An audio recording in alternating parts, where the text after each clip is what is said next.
রাতের অন্ধকারে উধাও হয়ে গেল পৌরসভার হাইড্রেনের ঢাকনা। ঘটনায় চাঞ্চল্য। জানা যায়, গতকাল গভীর রাতে নদিয়ার শান্তিপুর পৌরসভার ভারত মাতা মোড় এলাকা থেকে পরপর দুটি হাইড্রেনের লোহার ঢাকনা কে বা কারা তুলে নিয়ে যায়। এ বিষয়ে শান্তিপুর পৌরসভার চেয়ারম্যান জানান, কে বা কারা এই ঘটনা করেছে তা এখনো পর্যন্ত জানতে পারেননি। তবে সম্পূর্ণ বিষয়টি মৌখিকভাবে শান্তিপুর থানায় তিনি জানিয়েছেন। রাতের অন্ধকারে এভাবে ঢাকনা তুলে নিয়ে যাওয়ার জন্য যে কোনো সময় ঘটতে পারত বড় ধরনের দুর্ঘটনা। ব্যস্ততম রাস্তার মাঝখান থেকে এইভাবে হাইড্রেনের ঢাকনা তুলে নিয়ে যাওয়ার ঘটনায় দুঃখ প্রকাশ করলেন শান্তিপুর পৌরসভার চেয়ারম্যান সুব্রত ঘোষ। তিনি এও জানান, ওই জায়গায় খুব তাড়াতাড়ি যে কোনো ধরনের সিলাফ দিয়ে মানুষ চলাচলের সুবিধা করবেন এবং আগামী দিন যাতে এ ধরনের ঘটনা আর না ঘটে তাই শান্তিপুরের মানুষের কাছে তিনি আবেদন করেন বিষয়টি নজরে রাখতে। নদিয়া থেকে জগন্নাথ মণ্ডলের রিপোর্ট, NE বাংলা। সামনে ম্যানুয়ালের ঢাকনাটা নেই, কোথায় গেল বা কি হয়েছে কিছু বুঝতে পারছেন? কিচ্ছু বুঝতে পারছি না। এখানে সিসিটিভি আছে, যদি সিসিটিভিটা ঠিক মতো করে তাহলে ধরা পড়ে যাবে। আচ্ছা, মানে এটা কি রাতের অন্ধকারে না দিনের বেলায়? রাতের অন্ধকারে হয়েছে। মানুষের তো চলাফেরার অসুবিধা হচ্ছে। না, মেন জায়গা না, মেন জায়গা, মানুষের চলাফেরা আর এমার্জেন্সি ব্যাপার, কোনো বাচ্চা কাছে যদি পড়ে যায়।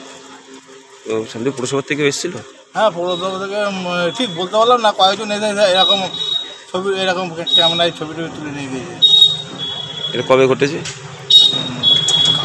রাত্রিতে বলছে, কালকে রাত্রে। জায়গাটার নাম কি? ভারত মাতার মোড়। আপনার নাম? আমার নাম হচ্ছে দেবাশিস দে। আপনার দোকানের সামনে ঘটনা? আমার দোকানের সামনে। বিষয়টা হচ্ছে পৌরসভার যে এই উন্নয়ন কিছু মানুষের সহ্য হচ্ছে না। এই যে সার্বিকভাবে আজকে বিভিন্নভাবে পৌরসভা মাননীয় মুখ্যমন্ত্রীর যে পরিষেবা আমরা চেষ্টা করছি 24টা ওয়ার্ডেই সার্বিকভাবে যাতে দেওয়া যায়। আজকে বিভিন্নভাবে দেখছেন এই যে ম্যানহোলের ঢাকনা রাতের অন্ধকারে কে বা কারা নিয়েছে জানি না, তাদের কি উদ্দেশ্য। আজকে যদি ওখানে একটি ছোট বাচ্চা বা কোনো একটা কেউ পড়ে যায় তার পরিণতিটা কি হবে, সে দায়ভার কে নেবে? তাহলে তো সেই মানুষগুলো আজকে একটা কাজ যেরকম করতে হবে সাধারণ মানুষকে। আমি আপনাদের চ্যানেলের মাধ্যম দিয়ে মানুষকে আমি অনুরোধ করব, আপনারাও এগিয়ে আসুন। পৌরসভাটা আপনাদের সকলের, কারণ আপনাদের করের টাকাতেও কিন্তু অনেক ডেভেলপমেন্টের কাজ হয়। আজকে কোনো হয়তো একটা প্রজেক্ট নিয়ে এলাম, সেই প্রজেক্টটা যখন খারাপ হয়ে যাবে, রিপেয়ারিং করতে হবে, তখন কিন্তু পৌরসভার ফান্ড থেকেই করতে হয়। তাহলে আপনাদের ভাবতে হবে আজকে একটা কাজ করা যেরকম খুব যে করা যাচ্ছে, সেই কাজটা রিপেয়ারিং বা রিনোভেশন বা সেই কাজগুলো যখন করতে হবে আপনাদের সকলের সহযোগিতা ছাড়া কিন্তু সেই কাজগুলো কিন্তু করা যাচ্ছে না। তা সুতরাং আমাদের সাধারণ মানুষকে আমি বলবো, আপনারা এই দেখছেন বিভিন্ন জায়গায় কলের মুখ ভেঙে দেওয়া হচ্ছে, কলের আমাদের মোটর চুরি হয়ে যাচ্ছে।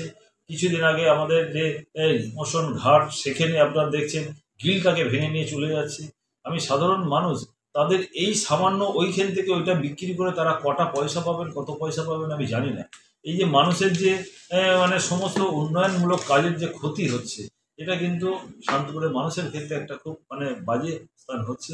আমি সকলের কাছে আমি অনুরোধ করব, আসুন আপনারা সকলে মিলে একসঙ্গে যাতে শান্তিপুরের যে সার্বিক উন্নয়ন সকলে মিলে আমরা যাতে করতে পারি, এবং এই রক্ষণাবেক্ষণও কিন্তু আমাদের সকলকেই আমাদের দেখতে হবে। কারণ সারা শান্তিপুরে সিসিটিভি দিয়ে মুড়িয়ে দেওয়ার ক্ষমতা পৌরসভার নেই, এবং পৌরসভার সেই ম্যান পাওয়ার নেই যে রাত্রিবেলা নাইট গার্ড দিয়ে সারা শান্তিপুর তারা টহল দেবে। পুলিশ প্রশাসনের কাছে আমি অনুরোধ করব, আপনারা এই বিষয়গুলো একটু মানে মানে নজরদারিটা একটু বাড়ান, যাতে এইরকম ধরনের নক্কারজনক ঘটনা যারা ঘটাচ্ছে তাদের উপযুক্ত যাতে শাস্তি তাদের কিন্তু প্রয়োজন। কারণ তা নাহলে এরপরে আরও কিছু ঘটনা ঘটাবে। আমি সকলের কাছে অনুরোধ করব, পুলিশ প্রশাসনের কাছে অনুরোধ করব, আপনারাও বিষয়টা কালকে এটা কি তাহলে চুরি হয়েছে বলে মনে করছেন? ম্যানুয়ালের ঢাকনা চুরি হয়েছে বলে মনে করছেন? এখন চুরি হয়েছে নাকি কেউ মানে পৌরসভার ওপর মানে রাগ তাদের প্রতিফলিত করার জন্য করেছেন, সেটা তো আমি দেখিনি। না দেখে কোনো মানুষকে তো আন্দাজে কোনো কথা বলা তো ঠিক হবে না, বিষয়টা কি উচিত না। থানায় জানিয়েছেন?